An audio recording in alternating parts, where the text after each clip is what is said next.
Hey, I'm Dave Koch. Welcome back to my channel. Today, we're going to talk about your tripod head and why it's so important to have a geared head as versus something like a ball head or some of the other options that are, shall we say, less than desirable. Let's take a look at my tripod head. This is the Arca-Swiss Cube. It's kind of the gold standard for tripod heads, and rightly so. It's a very expensive tripod head, but this thing works so good and is so valuable to me in keeping me working fast and precise. So you may notice it has two knobs on this side, one on this side. This will rock us back and forth. This will rock us up and down. And this will get us to 90 degrees if we need to. We're not going to get into that now, but we are going to talk about why you use this and this.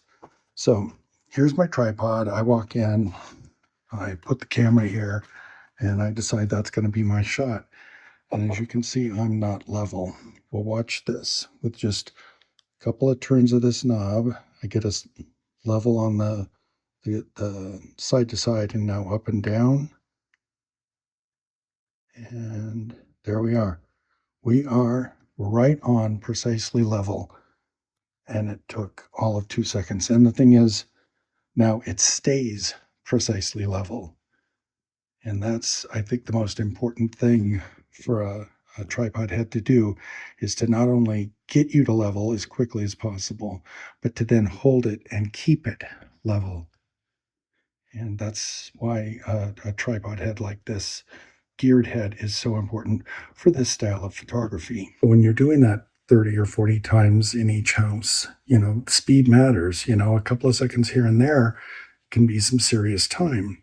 Also, like I said, I love the preciseness and how this, I adjust it and it holds. It stays exactly where I set it. And there's nothing I hate more than like a tripod head that has play in it. Let's take a look at the camera here. It's not a super heavy camera. It's a Z6 II with a 14 to 30. So it's not super heavy, but again, that's super, super stable. Again, I'm using good legs too, so that helps a lot. But yeah, that's gonna stay stable through all the shots that I do in this room. And that's what's important to me. There's a lot of options around. Obviously, like I said, this Arca-Swiss is pretty darn expensive. But in the 3 years that I've owned it, I've never once had a single problem with it. I've used Benros, and the Benros are nice because they're very inexpensive, but I find them a little too tough to use. There's no way to adjust the friction or the tension, and they're just, it's hard to maneuver them and get them precise. The Arca-Swiss has these wheels, which allow you to set the friction so that they're exactly right and exactly how you want them. Not too tight, not too loose. This doesn't slip or anything. And if it's too tight, I can turn it to loosen, and then it loosens up the friction on this and makes it easier to use. Like on a cold day, you might want to do something like that. Or if you're being very precise, you might want to make it very much tighter, and that'll do that. Another really good head that we've all used or tried to use is the Manfrotto. And that, I like the tension on, and I like the ruggedness of it. But it has two major faults. One, it is not a standard mount system. It's the Manfrotto system. So you have to have either one for every tripod, or you need to take on and off your mounting plates for every time you use it. The Arca-Swiss head has an Arca-Swiss mount. Go figure.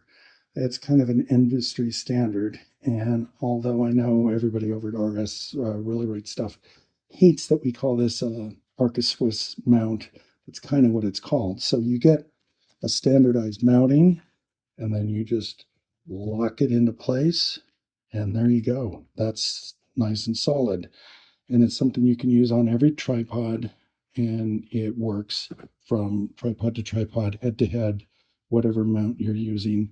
And all the L brackets that you buy are all pretty much already pre-made for an Arca-Swiss mount.